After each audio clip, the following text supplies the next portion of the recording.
A circle of radius A has a charge density given by lambda is equal to lambda naught cos square theta on its circumference. What will be the total charge on the circle? Total charge आपको निकालना है circle के ऊपर कितना होगा। चलिए तो start करते हैं। तो हमें पता है कि लैम्बडा का फॉर्मूला तो हमें पता है, lambda is equal to D Q divide by its length. अब लेंथ कितनी होगी तो छोटी सी डीएल या फिर डीएक्स मान लेते हैं, है ना। Lambda is equal to charge upon length. तो यहाँ पर अगर सर्कम्फरेंस है छोटा सा और आपको बताया गया है कि radius has a charge density lambda, it's circumference what will be the total. चलिए, तो उसकी जो रेडियस है वो रेडियस ए है, तो छोटा सा आर्क कितना हो जाएगा, तो छोटा सा जो आर्क है आपका वो हो जाएगा ए डी थीटा, है ना। Theta is equal to arc upon radius. तो रेडियस के बदले में आर के बदले यहाँ पर क्या पुट कर दो, ए कर दो। थीटा के बदले छोटा सा डी थीटा, तो आर्क आपका हो जाएगा यहाँ पर ए डी थीटा। तो D Q is equal to lambda into A D theta. और अगर पूरा चार्ज चाहिए तो मुझे करना पड़ेगा इंटीग्रेट, तो यहाँ से मुझे फाइनल चार्ज जो है वो क्यू यहाँ से मिल जाएगा। और लैम्बडा की वैल्यू पुट कर देते हैं, integration of lambda naught cos square theta D theta यहाँ से। और ए बचा है तो ए को भी बाद में बाहर ले लेंगे। चलो, इंटीग्रेशन में कांस्टेंट बाहर, तो ए लैम्बडा नॉट बाहर। अब सर्कमफरेंस है तो पूरा सर्कल है, तो 0 से लेकर 2 पाई उसकी लिमिट हो जाएगी यहाँ पर। और cos स्क्वायर थीटा का जो इंटीग्रेशन करना है आपको, है तो cos square theta D theta का इंटीग्रेशन आपको बचेगा। तो cos square theta D theta, अब इसका जो इंटीग्रेशन है वो डायरेक्टली होगा नहीं, तो यहाँ से a lambda not as it is, cos square theta को हम लिखेंगे 1 plus cos 2 theta divide by 2, ऐसे पुट कर देंगे। और उसका करेंगे इंटीग्रेशन 0 से लेकर 2 पाई तक। अब देखो ये 1/2 जो है उसको तो पहले ही बाहर ले लेते हैं, तो a lambda not divide by 2 और 1 है और पीछे तो डी थीटा है। तो डी थीटा का हो जाएगा थीटा प्लस कॉस 2 थीटा का हो जाएगा आपका साइन 2 थीटा डिवाइड बाई 2, 0 से लेकर 2 पाई। चलिए अब लिमिट पुट कर देते हैं। तो सबसे पहले जो अपर लिमिट आएगी वो 2 पाई आ जाएगी। तो यहाँ पर a lambda not divide by 2, theta के बदले 2 पाई, यहाँ पर थीटा के बदले 2 पाई कर दो तो 4 पाई हो गया, साइन 4 पाई हो जाएगा 0, तो रखने की जरूरत नहीं है। फिर ये लोअर लिमिट -0, यहाँ रखने की जरूरत नहीं। फिर यहाँ पर साइन 0 हो जाएगा, वो भी 0 हो जाएगा, तो रखने की जरूरत नहीं है। तो 2 से 2 कैंसिल, तो आपका जो आंसर है वो a lambda not into pi. तो ये option A is the correct answer, है ना। ये बहुत इंपॉर्टेंट क्वेश्चन है, लास्ट ईयर की टेक्स्ट बुक में ये आपकी एक्सरसाइज में दिया गया था क्वेश्चन। चलिए next question. Electric force between 2 point charge is the 200 Newton. If they increase the 10% charge on its of the changes will decrease charges and decrease 10% charge on the another. Okay, then electric force between them for the same distance becomes. तो आपको दो charge दिए हैं, तो force के बारे में कहा गया है F is equal to K Q1 Q2 divide by R square. अब यहाँ पर आपको फर्स्ट जो कहा गया है कि ये जो फोर्स है वो आपका 200 न्यूटन है। अभी हमने कुछ चेंज नहीं किया है। अब उसने कहा एक के चार्ज में आपको 10% जो है वो डिक्रीज करना है और एक में आपको करना है इंक्रीज। तो फॉर एग्जांपल अगर मान लो कि नया चार्ज है Q1 डैश, है ना, दूसरा, तो Q1 में मैं क्या करता हूँ 10% ऐड कर देता हूँ, तो प्लस 10% Q1। तो ये 10% मतलब हो जाएगा आपका 0.1। तो यहाँ से ये हो जाएगा आपका 10% ऑफ Q1, मतलब अगर चलो पुट कर देते Q1 प्लस 10%, मतलब ये हो जाएगा Q1 प्लस यहाँ से ये हो जाएगा 0.1 Q1। तो यू कैन राइट, ये 1 है तो 1.1 Q1 ये यहाँ से आ जाएगा। तो Q1 डैश आपका इतना हो गया। अब दूसरे में क्या करना है, 10% कम करना है, तो Q2 dash is equal to Q2 minus 10% of Q2 हटा दीजिए, तो ये 1 है, इसमें से 0.1 निकाल दो तो 0.9 Q1 हो जाएगा, Q2 सॉरी, यहाँ पर Q2 है तो 0.9 Q2। अब डिस्टेंस में कोई चेंज करना नहीं है तो एज इट इज, चलिए तो रख देते हैं। तो अब नया जो फोर्स है F dash is equal to K Q1 dash Q2 dash divide by R square. तो के Q1 क्या कितना है आपका 1.1 इंटू Q1, Q2 कितना है आपका 0.9 Q2 divide by R square. अब यहाँ पर 1.1 इंटू 0.9 आगे ले लेता हूँ, बाद में आता है के Q1 Q2 divide by R square. ये तो वैल्यू मुझे पता है, ये वैल्यू को रख दूंगा मैं 200। 200 मल्टीप्लाई बाय 1.1 मल्टीप्लाई बाय 0.9 अगर आप पूरा करेंगे तो आपका जो आंसर है 198 न्यूटन ये आने वाला है। तो ऐसे इसको सॉल्व करना है।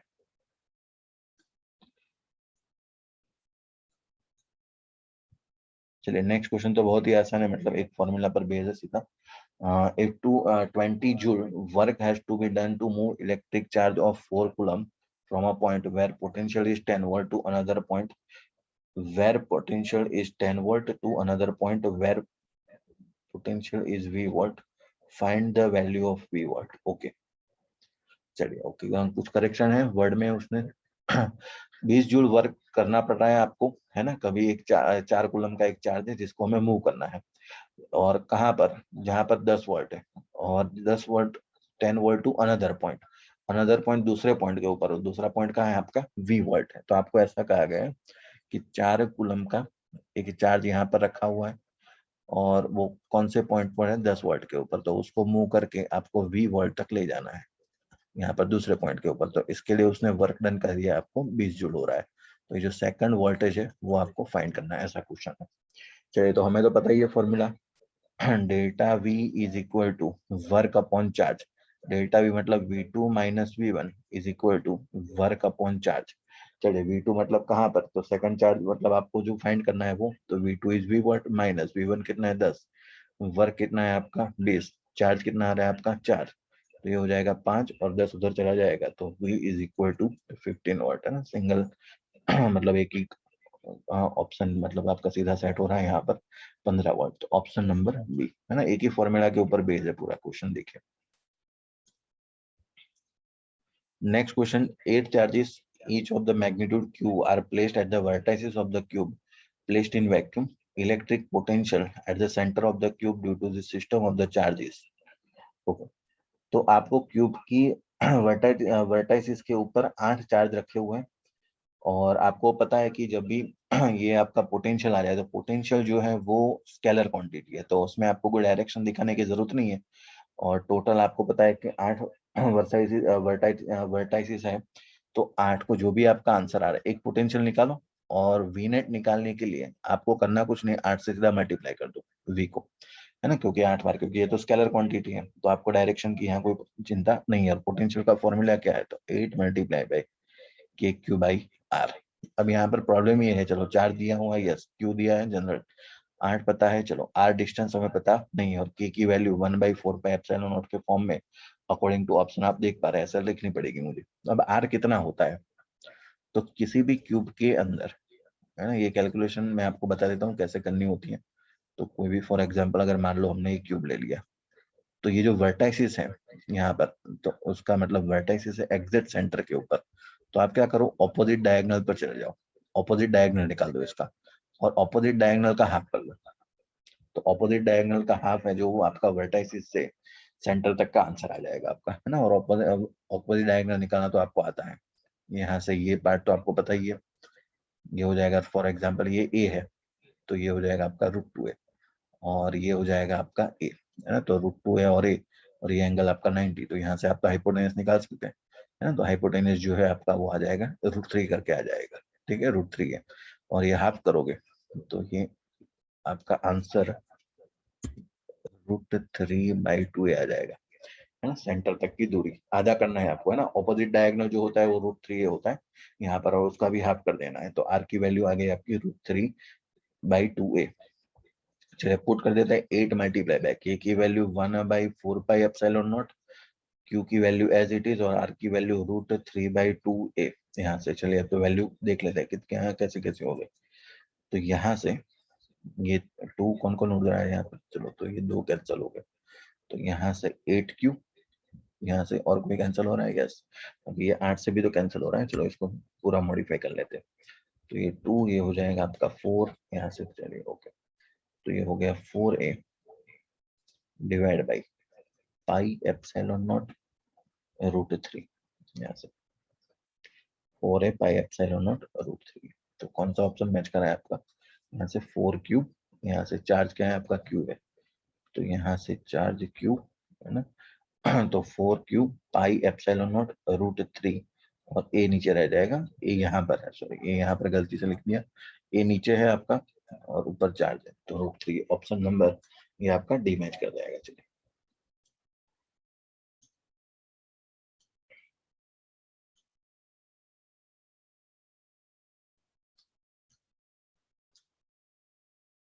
Next, fifth question, 64 small drops of water having the same charge and the same radius are combined to form one big drop. The ratio of the capacitance of big drop to small drop.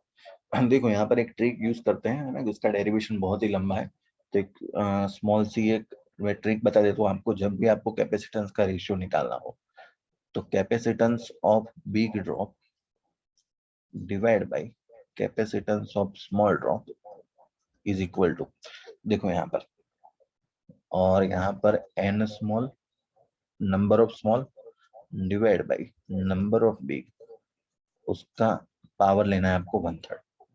ये formula आप याद रखना जब भी ऐसे question आए आपके ना, तो यहाँ पर आपको देखो कितने स्मॉल ड्रॉप जनरेट का मतलब कितने कंबाइन कर रहे हैं, 64 जनरेट कर रहे हैं, और 64 को एक कंबाइन करके कौन सा जनरेट कर रहे हैं, यहाँ पर एक बिग ड्रॉप बना रहा है, तो C big divide by C small, direct आपका आंसर आ जाएगा।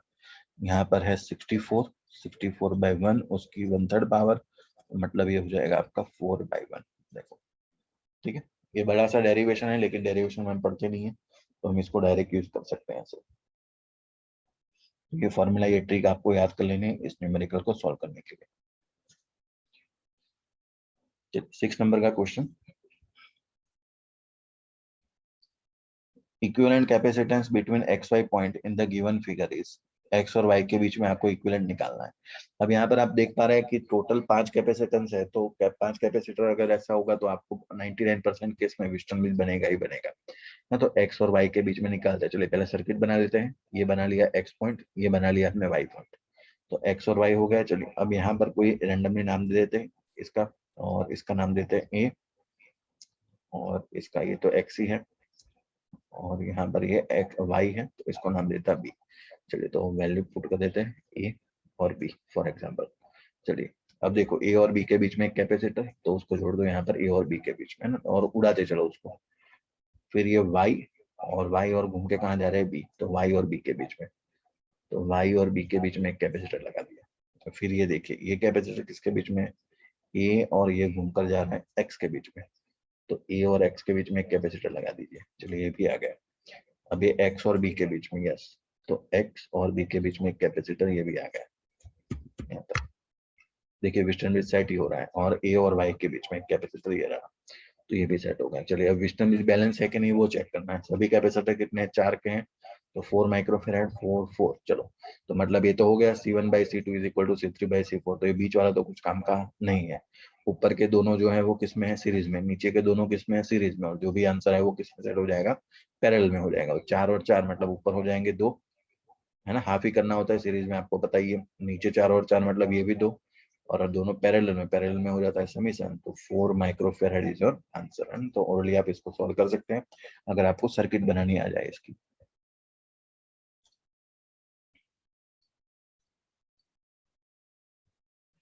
7 नंबर, 7 नंबर भी सीधा मतलब एक फॉर्मूला के ऊपर बेस है। Cross sectional area of a copper wire is equal to area of the square of the length 2 mm। चलिए तो mm आपको एरिया दिया है। If this copper wire draws a current 8 ampere, 8 ampere current भी है, तो find the drift velocity of free electron. Number density आपको दी गई है।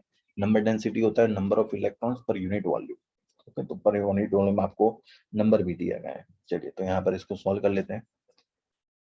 एक फॉर्मूला है जो आपको याद करना है, I is equal to N E V D A.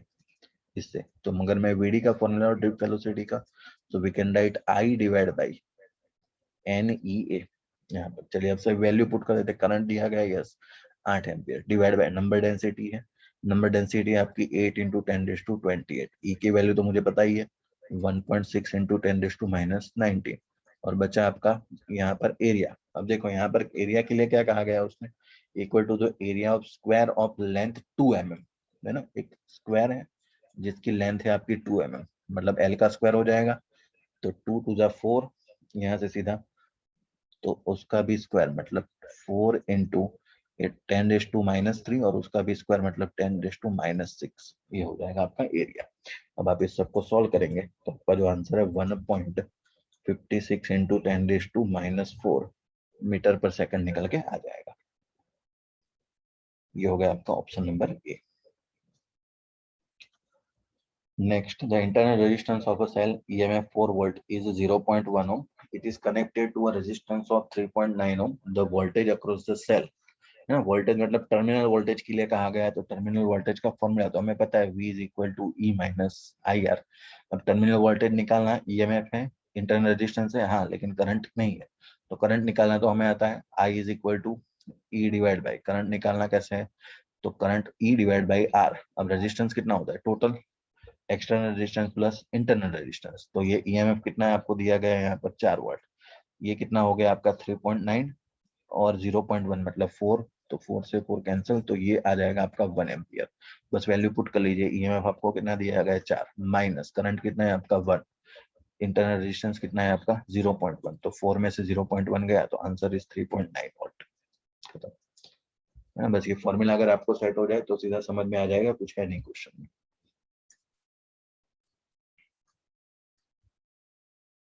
The ratio of cross-sectional area of two conducting wires made up of the same material having the same length 1/2। Cross-sectional area का रेशियो दिया गया है आपको क्वेश्चन में, yes. और आपको पूछा है what will be the ratio of heat produce per second in the wire when the same current is flowing, मतलब करंट भी सेम है और हीट का फॉर्म आपको निकालना है एरिया के फॉर्म में। तो हीट के लिए हम फॉर्मूला बनाएंगे और फॉर्मूला को थोड़ा ऐसा सेट करेंगे कि एरिया के फॉर्म में आ जाए और बाकी सब कांस्टेंट हो जाए।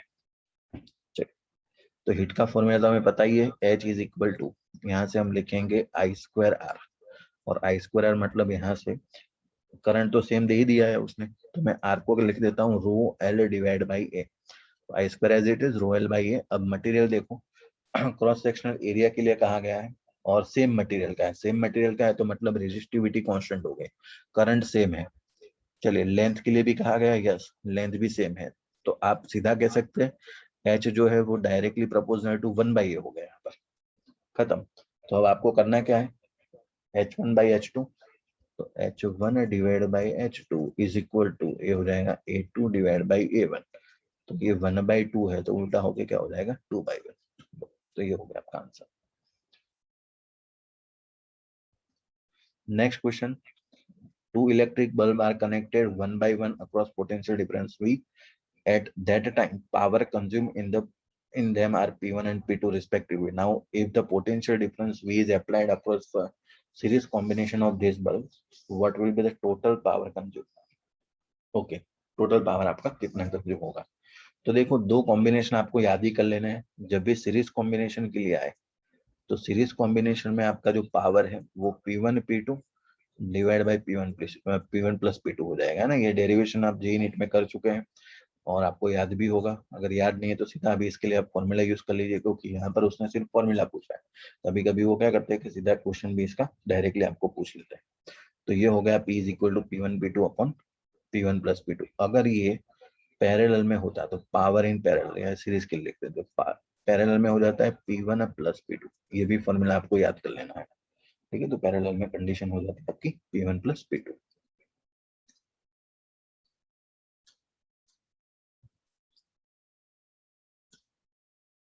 चलिए, ये जो क्वेश्चन है, first order derivation of the thermo के में प्रोड्यूस इन द थर्मोकपल, है ना, ये लास्ट ईयर की बुक में था, बहुत पुराना पेपर है, तो अभी ये एनसीईआरटी में आपका ये निकल चुका है।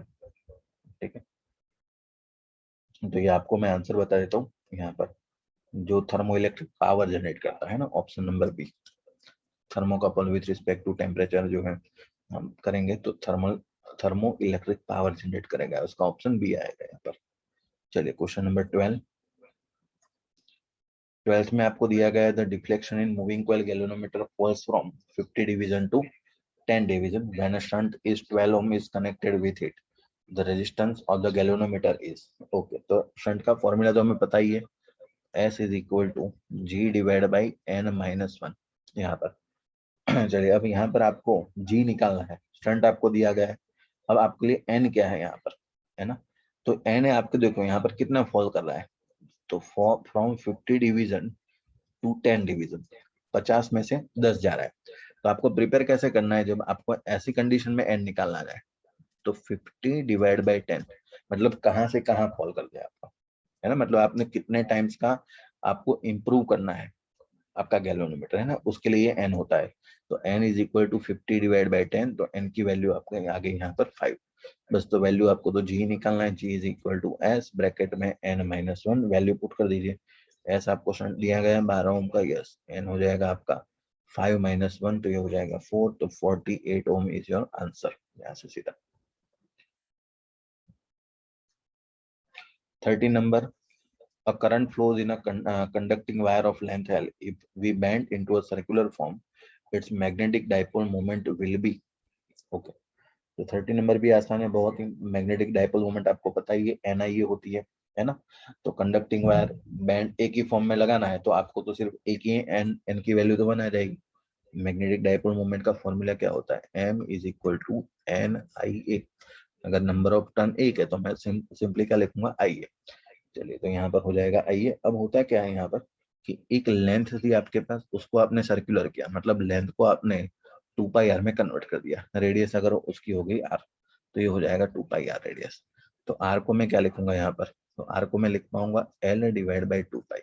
अब आई तो एज इट इज, एरिया क्या होता है आपका पाई आर स्क्वायर, तो यहाँ से वैल्यू पुट कर देते हैं, आई पाई आर स्क्वायर मतलब L square divide by 2 pi square. यहाँ पर 2 का स्क्वायर भी हो जाएगा 4 है यहाँ पर, तो 4 पाई स्क्वायर है, बस इसको सॉल्व कर लीजिए। तो मतलब यहाँ से 1 पाई तो कैंसिल हो गया, तो I L square divide by 4 pi, I L square divide by 4 pi, option और सी।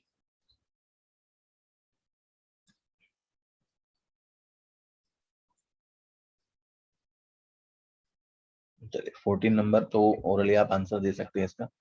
At a given place on the earth, the angle between the magnetic meridian and the geographical meridian is called। तो आपको पता ही है, इसको कहा जाता है मैग्नेटिक डेक्लिनेशन, है ना, ये हम ऑलरेडी थियरी में पढ़ चुके हैं। तो मैग्नेटिक मेरिडियन और जियोग्राफिकल मेरिडियन, इन दोनों के बीच का जो एंगल होता है, जिसको कहा जाता है declination angle.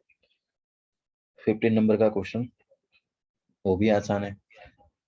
Resistance of R ohm is connected in series with the inductor of self inductance if the phase angle between the voltage and current is 45, then the value of the inductive reactance XL will be। चलिए, तो आपको phase angle दिया गया है। Phase angle तो आपको पता ही है tan डेल्टा। इस कंडीशन में कौन सी कंडीशन, कौन सा आपको दिया गया है, तो आरएल सर्किट है आपके पास। तो आरएल सर्किट का tan डेल्टा क्या होता है, XL डिवाइड बाई आर, और कितना एंगल है आपका 45, तो tan 45 is equal to XL divide by R यहाँ से। तो चलिए, तो tan 45 की value 1, XL by R, so we can write XL is equal to R. चलिए, अब रेजिस्टेंस की वैल्यू कितनी दी गई है यहाँ पर आपको, तो कुछ मतलब आर के फॉर्म में ही, यस, तो सीधा आर आ जाएगा आपका आंसर यहाँ पर, है ना। ये फॉर्मूला याद रख लेना यहाँ पर फेज एंगल का। सभी सर्किट के फॉर्मूला आपको याद होने चाहिए फेज एंगल के।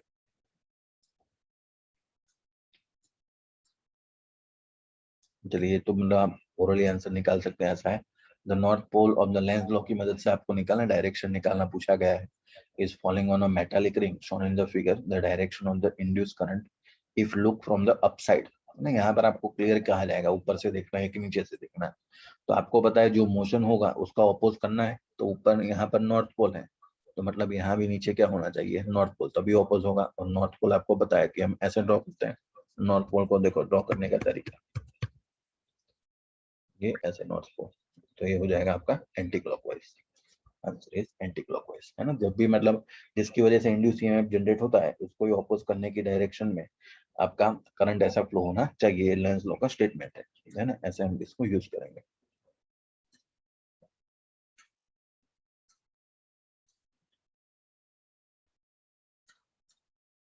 चलिए, next question. X and Y, two metallic coils are arranged in such a way that when the steady change in current flowing in X coil is 4 amperes, change in the magnetic flux associated with the coil Y is 0.4 Weber। Flux भी यहाँ पर 0.4 weber है। Mutual inductance निकालना है आपको system का, okay. तो mutual inductance निकालना तो बहुत ही आसान है। म्यूचुअल इंडक्टेंस का फॉर्मूला क्या होता है, mutual inductance M is given bye flux divide by current phi by I है ना। तो फ्लक्स इज इक्वल टू, आपको बताया होगा ना आप, जैसे phi is equal to Li लिखते थे formula, phi is equal to Li, वैसे यहाँ पर phi is equal to Mi। ये सेल्फ इंडक्टेंस है, ये म्यूचुअल इंडक्टेंस है। फ्लक्स आपको दिया गया है, फ्लक्स कितना है आपके लिए यहाँ पर 0.4 वेबर। यस, करंट कितना है आपको, करंट दिया गया है यस 4 एम्पियर, तो ये 4 एम्पियर हो जाएगा। तो इसको सॉल्व करेंगे तो आपका आंसर 0.1 हेनरी निकल के आ जाएगा। ये हो जाएगा आपका 0.1 हेनरी। चलिए नेक्स्ट क्वेश्चन थोड़ा कैलकुलेटिव पार्ट है। Conducting ring of radius r is placed perpendicular inside a time varying magnetic field given B is equal to B naught plus alpha t as shown in figure. B naught and alpha are positive constant. Okay. और आपको कहा है कि find EMF produce in the ring, EMF निकालना है आपको ring के अंदर। तो ये रही ऊपर की फिगर है ना, रेडियस आर की ये फिगर है उस ऊपर। चलिए तो मैग्नेटिक फ्लक्स आपको, मतलब मैग्नेटिक फील्ड भी दी गई है और मैग्नेटिक फ्लक्स आपको बताया, फ्लक्स फाई क्या लिखते हैं, phi is equal to B है और बी की वैल्यू है यहाँ पर B not plus alpha T into area, और एरिया जो है वो हम लिखेंगे पाई आर स्क्वायर यहाँ पर, है ना। तो एरिया को हम पुट कर देते हैं pi R square. So B not plus alpha T into area को मैं लिख देता हूँ पाई आर स्क्वायर, ये होगा यहाँ पर फाई, और बी नॉट, अब इसको करना क्या है आपको, इंटीग्रेट करना पड़ेगा, है ना। क्या क्या पूछा है, alpha positive, find the EMF, sorry differentiate करना पड़ेगा यहाँ तो। फ्लक्स फाई मिल चुका है, इंड्यूस ईएमएफ निकालना है, तो इंड्यूस ईएमएफ का फॉर्मूला हमें पता ही है, minus D phi by D T, इसको हमें यूज करना है। तो इसको सॉल्व कर लेते चलिए। तो minus as it is D by D T of phi, अब इसको बी नॉट अब अंदर मल्टीप्लाई भी कर देता हूँ, B not pi R square plus alpha T into pi R square. चलिए इसको सॉल्व कर, नेगेटिव एज इट इज यहाँ पर टाइम की रिस्पेक्ट में करना है, तो पहला तो जीरो ही हो जाएगा, यहाँ पर उसमें कोई चेंज नहीं है। यहाँ पर alpha T pi R square, तो टी का 1 हो जाएगा और alpha into pi R square as it is, और वो भी नेगेटिव हो जाएगा। तो negative alpha pi R square, negative alpha pi R square, yes option number C देख लीजिए।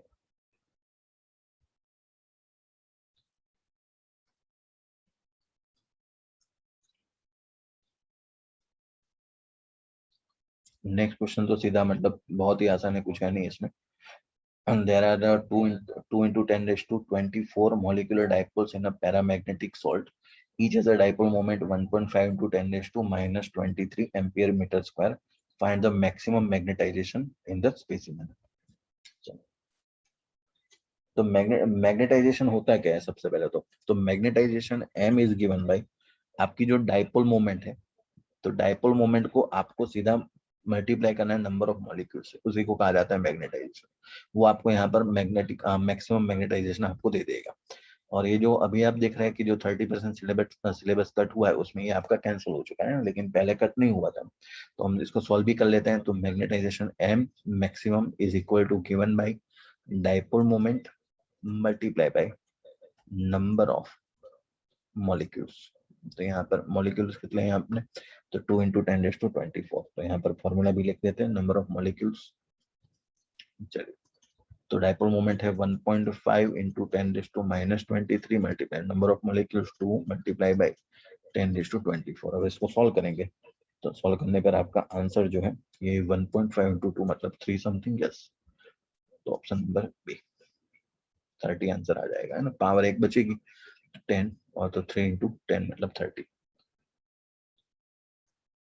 21. At what angle of incident the light reflected from a glass slab will become completely polarized? The angle of reflection at that incident angle is 33.6 degree. अब देखो एक polarisation करके एक आपका topic जो निकल चुका है, अब मैं आपको बता देना चाहूंगा, वहां पर कॉम्पिटिटिव के लिए आपको तैयार कर लेना है, अगर पूछा जाए तो नीट में गुपसेट में कहीं पर भी, है ना, निकल भी जाएगा, पता नहीं है इस बार क्या होने वाला है। अभी कुछ आया नहीं है स्टेटमेंट कि अभी 30% जो कट हुआ था वो निकलेगा कि नहीं, शायद निकल ही जाएगा, लेकिन नीट और जेईई में तो नहीं निकला है। तो at what angle of incident the light reflected from a glass slab will become completely polarized. तो पोलराइज कंप्लीटली होने के लिए एक कंडीशन आपको याद कर लेनी है, incident angle plus reflected angle is equal to 90 degree, ये होना चाहिए, तभी आपकी जो लाइट है वो कंप्लीटली पोलराइज हो जाएगी। तो आपको क्या दिया है, एंगल ऑफ रिफ्लेक्शन दिया गया है at that incident angle, the angle of reflection at that incident angle. तो रिफ्लेक्शन निकालना है आपको, इंसिडेंट दिया है 33.6 डिग्री और यहाँ पर है आपका 90, तो ये उधर चला जाएगा 90, 90 से ये 33.6 हटा दीजिए, तो रिफ्लेक्शन एंगल 90 माइनस 33.6 और आपका जो आंसर है 56.4 डिग्री आंसर यहाँ से आ जाएगा ना। तो ये याद कर लेना आपको फॉर्मूला।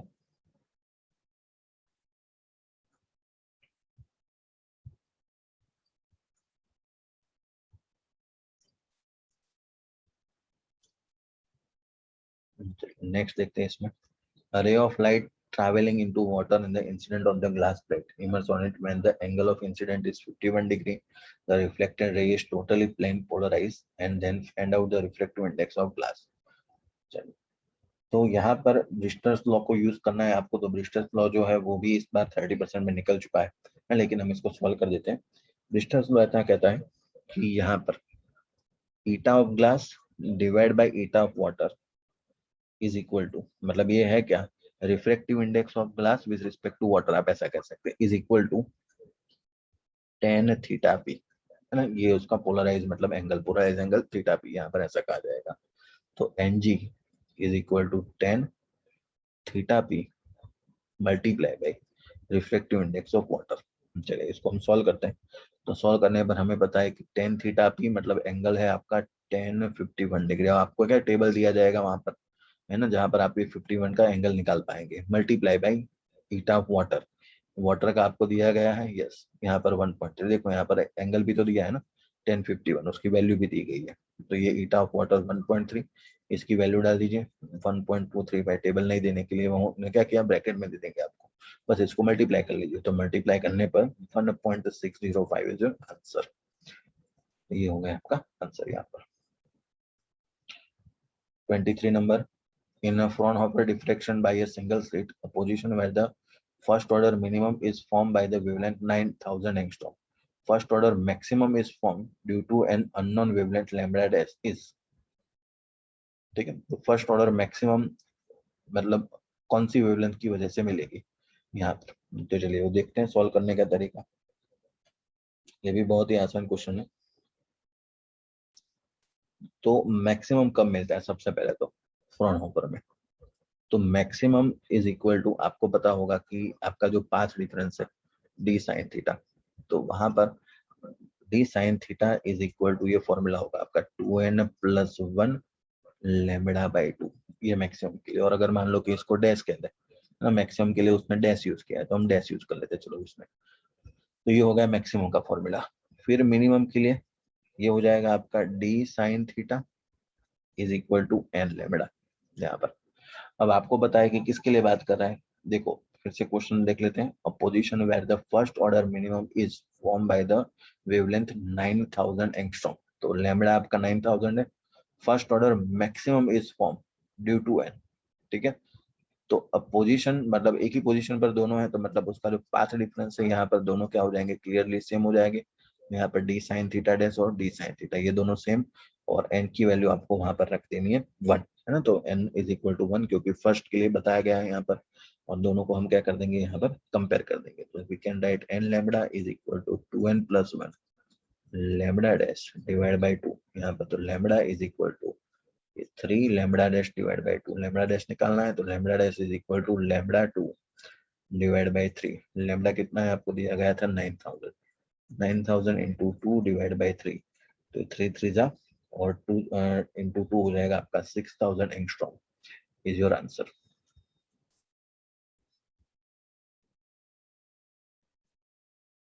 चलिए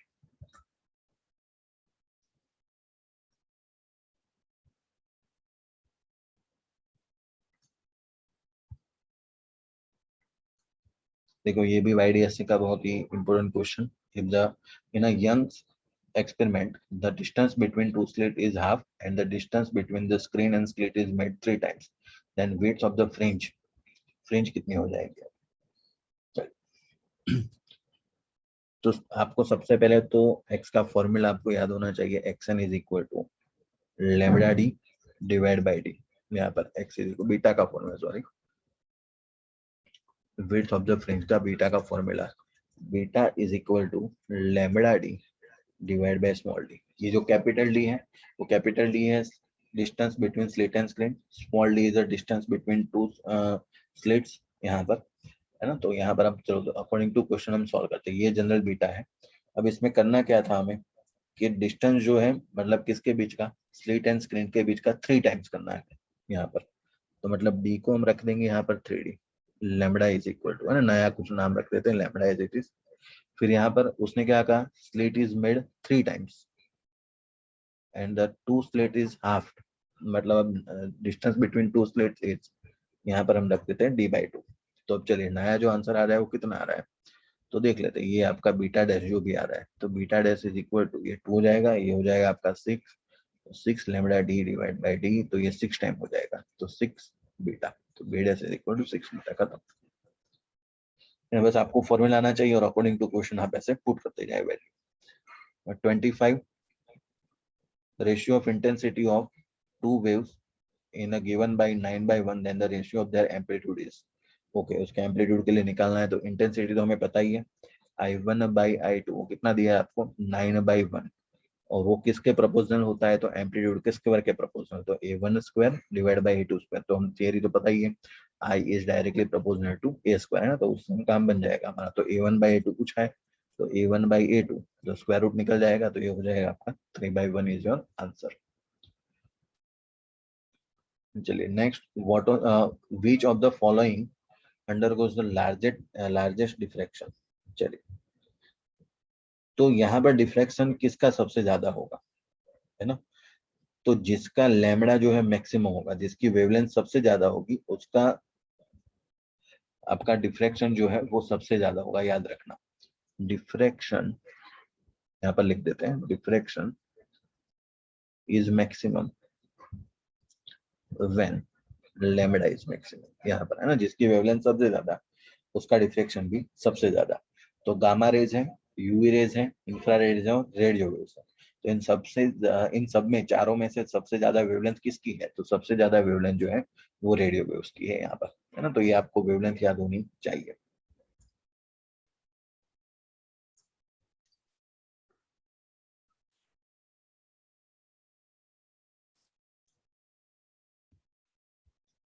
चलिए क्वेश्चन नंबर 27।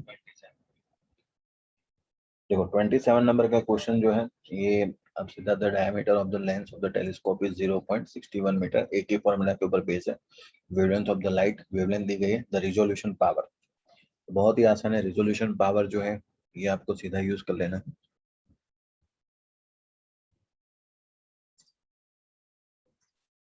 रिजोल्यूशन पावर का फॉर्मूला, यहाँ से फॉर्मूला लिख लीजिए, resolution power is equal to D divide by 1/22 lambda, है ना, ये याद कर लेना। चलिए वैल्यू पुट कर देते हैं। तो यहाँ पर टेलीस्कोप का डायमीटर दिया गया है 0.61 डिवाइड बाई 1/22, और लैम्बडा वेवलेंथ कितनी है अपनी, 5000 एंगस्ट्रॉम। तो 5000 एंगस्ट्रॉम मतलब 10⁻⁻10। ठीक है, तो इसको रेजोल्यूशन पावर अगर आप सॉल्व करेंगे तो यहाँ से हो जाएगा 10⁶। Okay, next question 28, the photoelectric threshold wavelength for potassium having work function, okay work function दिया गया है और वर्क फंक्शन निकाला है। ओके, क्या क्या दिया है आपको, प्लैंक कांस्टेंट की वैल्यू है, 1 इलेक्ट्रॉन वोल्ट होता क्या है वो दिया है, और सी की वैल्यू, स्पीड ऑफ लाइट यहाँ पर आपको दी गई है। चलिए तो सीधा सॉल्व कर देते हैं। वर्क फंक्शन का फॉर्मूला तो हमें याद ही है, work function phi is equal to H C by lambda, यहाँ से ना, तो एच सी बाई लैम्बडा से आप यहाँ पर सीधा इसको निकाल सकते हैं। चलिए तो यहाँ पर लैम्बडा निकालना है, क्या निकालने के लिए कहा गया है, वेवलेंथ निकालनी है। तो lambda is equal to H C divide by 5, सभी वैल्यू दी गई है। एच की वैल्यू है यहाँ पर 6.6 इंटू 10⁻31 34, सॉरी, सी की वैल्यू 3 इंटू 10⁸ डिवाइड बाई, यहाँ पर वर्क फंक्शन है 2 इलेक्ट्रॉन वोल्ट, तो 2 इंटू 1.6 इंटू 10⁻19, तो यहाँ से यूज करेंगे तो आपको यहाँ से सीधा जो लैम्बडा है वो 618 पॉइंट, है ना, ये वाला 0.7 नैनोमीटर आपको मिल जाएगा।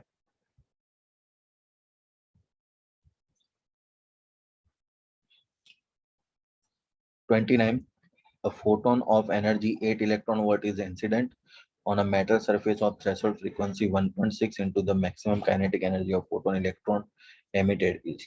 Okay.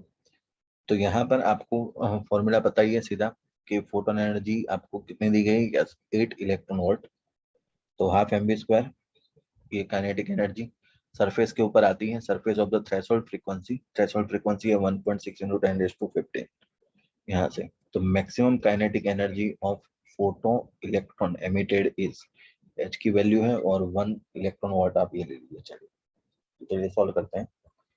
यहाँ पर maximum kinetic energy half M B square maximum ये हो जाएगा, और आपने कितनी इंसिडेंट दी है 8 इलेक्ट्रॉन वोल्ट डाल दिए यहाँ पर, यस तो 8 इलेक्ट्रॉन वोल्ट दी है। वर्क फंक्शन कितना है आपका यहाँ पर, threshold frequency, okay threshold frequency दी गई है 1.6 into 10⁻15 यस, तो एच एफ आप निकाल सकते हैं वर्क फंक्शन यहाँ से।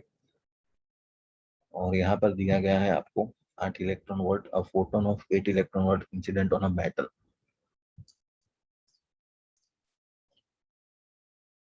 तो यहाँ पर इंसिडेंट एनर्जी जो है, तो आपको पता है कि इंसिडेंट कितनी, तो 8 इलेक्ट्रॉन वोल्ट आपने दी है, उसमें से कितनी कहाँ चली जाएगी, तो वर्क फंक्शन पूरी जो कहाँ जाएगा, बाकी बचेगी वो कहाँ चली जाएगी, मैक्सिमम एनर्जी में, काइनेटिक एनर्जी के फॉर्म में वो कन्वर्ट हो जाती है।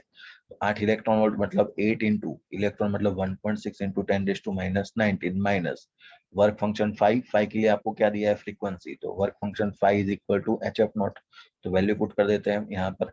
तो h की वैल्यू भी आपको दी गई है 6.6 into 10⁻34 multiply by F not, मतलब फ्रीक्वेंसी जो है वो है आपकी 1.6 into 10⁻15 है ना। अब इसको सॉल्व कर लीजिए, तो सॉल्व करने पर आपका जो आंसर है वो यहाँ से एनर्जी आपकी सीधी निकल जाएगी, है ना। और एक चीज यहाँ पर ऐसी है कि आपका जो आंसर है ना, ये हमने किस में लिया, इलेक्ट्रॉन वोल्ट में है, वर्क फंक्शन तो इलेक्ट्रॉन वोल्ट में है नहीं, तो इसको जूल में कन्वर्ट किया, और आपको आंसर किस में निकालना है, इलेक्ट्रॉन वोल्ट में। देखिए तो आपका जो भी यहाँ से आंसर आए उसको आप 1.6 into 10⁻19 से डिवाइड कर दीजिए ना, तो इलेक्ट्रॉन वोल्ट में तभी कन्वर्ट होगा, बाकी होगा नहीं। तो ये इलेक्ट्रॉन वोल्ट ऑप्शन चेक कर लेना, और उसका जो आंसर है वो आ जाएगा आपका 1.4 electron volt is your answer यहाँ से।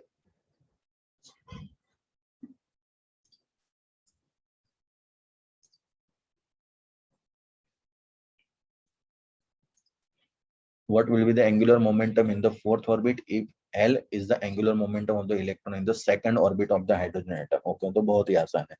एंगुलर मोमेंटम का फॉर्मूला तो हमें पता ही है, L is mvr, L is equal to mvr is equal to nh upon 2 pi, ये तो फॉर्मूला में याद ही है।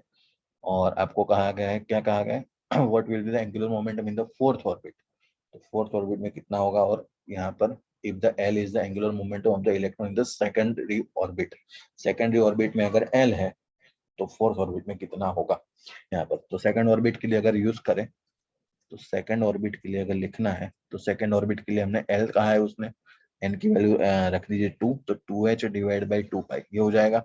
अब फोर्थ ऑर्बिट में अगर जाना है, तो फोर्थ ऑर्बिट में आपको पता है, आपको L की, L इज L डैश नाम दे देते हैं उसको नया, और वैल्यू क्या रख देंगे हम यहाँ पर 4n की, तो ये हो जाएगा 4h divide by 2 pi. 4h को मैं क्या करूंगा 2 इंटू 2h डिवाइड बाई 2 पाई, तो 2h डिवाइड बाई 2 पाई है क्या, वो तो L है, तो ये हो जाएगा आपका यहाँ से 2L, तो L dash is equal to 2L, ठीक है, यहाँ से ये हो जाएगा आपका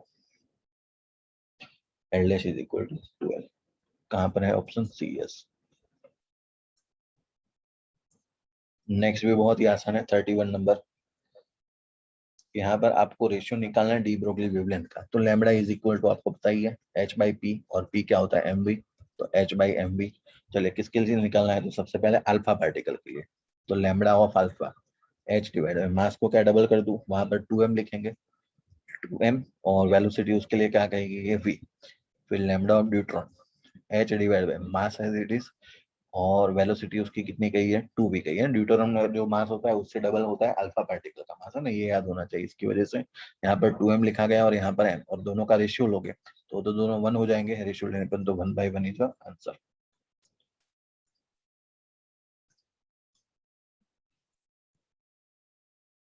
ultraviolet light by wavelength 200 nanometer is incident on a polished surface of Fe. Work function of the surface is 4.71 electron volt. What will be its stopping potential? Okay, ये तो बहुत ही आसान, मतलब स्टॉपिंग पोटेंशियल के लिए हमें पता ही है, फॉर्मूला हमें पढ़ा ही हुआ है कि EV naught is equal to, हमने जो इंसिडेंट एनर्जी दी है वो कितनी है, एच एफ, माइनस हम कर देंगे वर्क फंक्शन, तो ये हो जाएगा आपका वर्क फंक्शन डब्ल्यू, या फिर फाइव लिख लीजिए।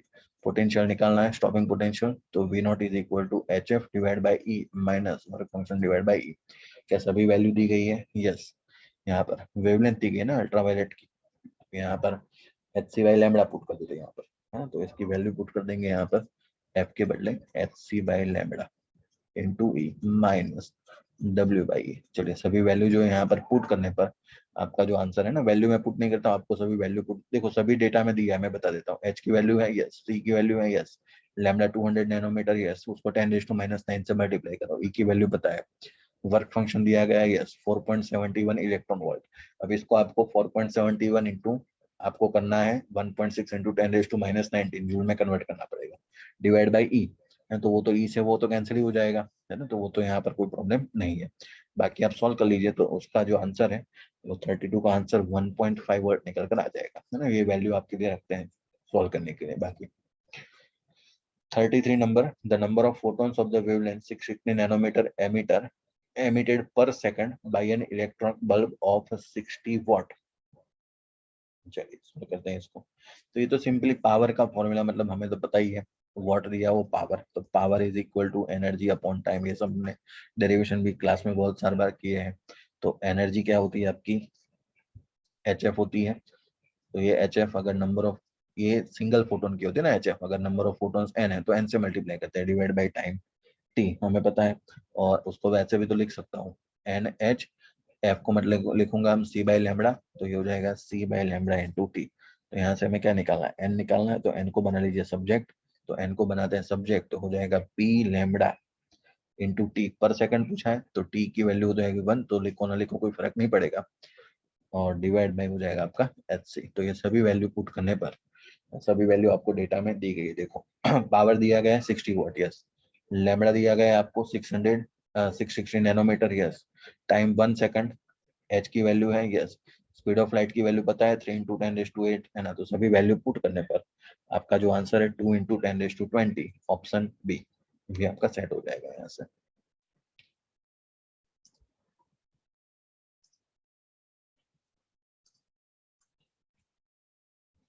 Question number 34, compute the nuclear reaction, complete करना है न्यूक्लियर रिएक्शन, ये तो पता ही है सिंपली आपको, जैसे कहा लेफ्ट हैंड साइड और राइट साइड के जो नंबर्स हैं वो सेम होने चाहिए, और लेकिन आपको यहाँ पर जो ऑप्शन दिए हैं उसके अकॉर्डिंग चेक करना पड़ेगा, प्रोटॉन में क्या होता है, न्यूट्रॉन में क्या होता है, इलेक्ट्रॉन और न्यूट्रिनो क्या होता है, तो उसके अकॉर्डिंग आपको सॉल्व करना है। तो क्या ये सेट हो रहा है, 9 और 4 ये हो जाएगा आपका 13, ये 9 और 4 ये हो गया आपका 13, नीचे क्या सेट हो रहा है, ओके ये इस साइड है 12, फिर 4 और 2 6, तो यहाँ भी 6 हो गए यस, तो मतलब कौन कम पड़ रहा है यहाँ पर, मुझे क्या करना चाहिए, +1 सेट करना है यहाँ पर, है ना, तो +1 सेट करने पर आपको पता है कि +1 कैसे सेट हो जाएगा, आपका एक प्रोटॉन जोड़ दो तो आपका काम बन जाएगा ना। 9 और 4 ये 13 यस, चेक कर लीजिए फिर से करेक्ट, 9 और 4 ये हो जाएगा 13, नीचे 6 है, 4 और 2 6, राइट साइड भी 6 है यस, है ना, तो एक कम पड़ रहा है यस, तो एक क्या हो जाएगा आपका प्रोटॉन, तो ऑप्शन ए और प्रोटॉन यहाँ से सेट हो जाएगा। 35 नंबर जो है, 35 के लिए आप देख लीजिए, टीवी टावर की तो जो आपका कम्युनिकेशन सिस्टम चैप्टर था, है ना, 16 नंबर का या फिर 15 नंबर का, सॉरी वो जो निकल चुका है ना, बहुत साल पहले आता था, तो उसका क्वेश्चन है, तो हम इसको स्किप कर लेते हैं, अभी आपके सिलेबस में नहीं है, 4 5 साल से वो तो निकल चुका है। चलिए गेट का question, which of the following entries, उसमें से ट्रूथ टेबल है, तो उसमें से कौन सा सही है, ए बी और वाई। चलिए तो सॉल्व कर लेते हैं, चेक कर देते हैं बारी बारी पुट करके, है ना, इसका वो इक्वेशन बनाने से अच्छा है वो है कि हम सीधा सॉल्व कर लें। चलो सबसे पहले ये 0 0 0 के लिए चेक करेंगे, तो देखते हैं क्या सेट होता है सबसे पहले। चलिए पहले तो किसका आंसर है वो भी देखना पड़ेगा। चलिए तो ये मान लो कि फॉर एग्जाम्पल यहाँ पर 0 रखा, तो नॉट गेट है, ये तो आपको पता है ना कि आपका जो भी गेट है उसको अगर आपका जो इनपुट है उसको अगर ज्वाइन कर दिया जाए, है ना, तो ये हो जाएगा आपका। ये थोड़ा करेक्शन ये है, ये जो सिंबल है कुछ अलग अलग दिए है उसने, ये पूरा करेक्शन कर लेना है इसका, ये इधर जा रहा है और ये एरो इधर है इसका, तो 0 से 1 फिर यहाँ पर बी में भी क्या है, 0, 0 का हो जाएगा 1, और 1 1 जो है वो यहाँ पर आपको पुट करना है। और ये भी थोड़ा सा ये चेक कर लेना, ये जो ऑप्शन है मतलब ये जो टेबल है उसमें ये आपका गेट है, नॉट गेट है कि नैंड गेट है। तो अगर सर्कल होता तो नैंड गेट हो जाता, ठीक है, अगर नहीं है तो एंड गेट होता है ना। तो यहाँ पर एक फिगर में थोड़ी गड़बड़ है, तो ये डॉट है कि नहीं है वो आपको चेक कर लेना पड़ेगा सबसे पहले तो, है ना। चलो तो हम मान लेते हैं कि डॉट नहीं है यहाँ पर। तो 1 इंटू 1 ये हो जाएगा 1, क्या करेक्ट सेट हो रहा है, यस। तो ये ऑप्शन ए तो पहले सेट हो गया, देखो, है ना? तो ये समझ लेना कि यहाँ पर सर्कल नहीं है ना, ये करेक्शन आया था उस टाइम के ऊपर क्योंकि फिगर में एक गड़बड़ है ना। तो यहाँ पर अगर डॉट होता तो नैंड गेट हो जाता, अगर डॉट नहीं है तो ये आपका एंड गेट है ना। तो हमने एंड गेट मानकर इसको सॉल्व किया तो आपका ऑप्शन ए सीधा करेक्ट बैठ जाता है यहाँ पर।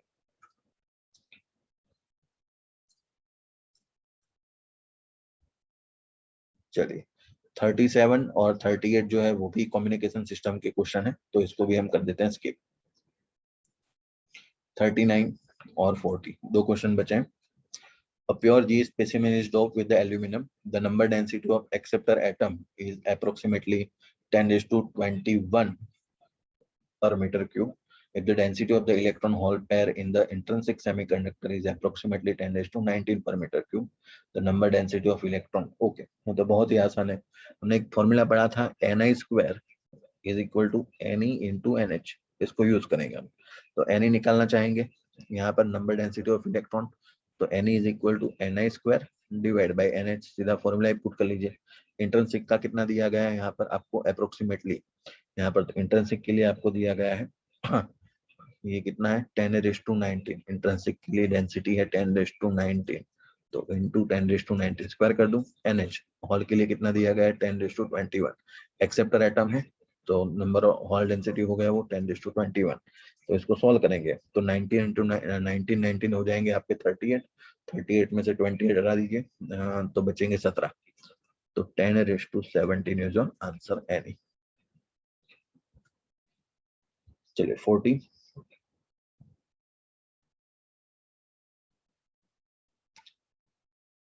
an AND gate is followed by a NOT gate in series with two input A and B.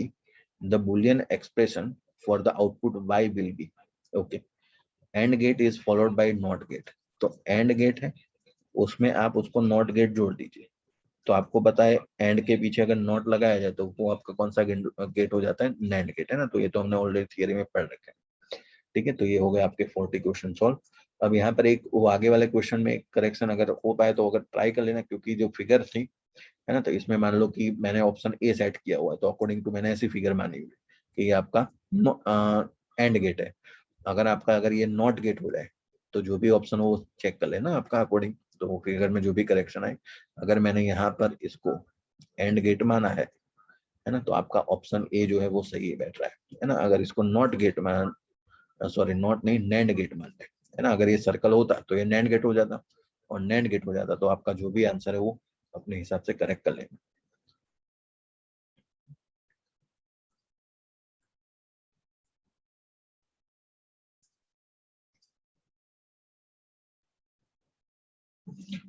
चलिए क्वेश्चन नंबर 34 में एक छोटा सा करेक्शन है तो वो चेक कर लीजिए। 34 नंबर में यहाँ पर ये जो सेट कर रहा है कि 9+4 और 4+6 ऐसे सेट होना चाहिए, 4+2 सॉरी। तो ये 9 और 4 ये हो जाएगा आपका 13 13, और यहाँ पर 6, लेकिन हो क्या रहा है यहाँ पर 12 हो रहा है और ये 6 हो रहा है। तो अगर 12 है तो यहाँ पर एक मास ऐड होगा तो न्यूट्रॉन जो है वो 0 1 1 यहाँ पर ऐड होगा। तो अगर ऑप्शन यहाँ पर प्रोटॉन कर दिया है तो उसको करेक्ट करके वहां पर न्यूट्रॉन कर लेना है। एक मास ही आपका ऐड हो रहा है, कोई चार्ज यहाँ पर ऐड नहीं हो रहा है।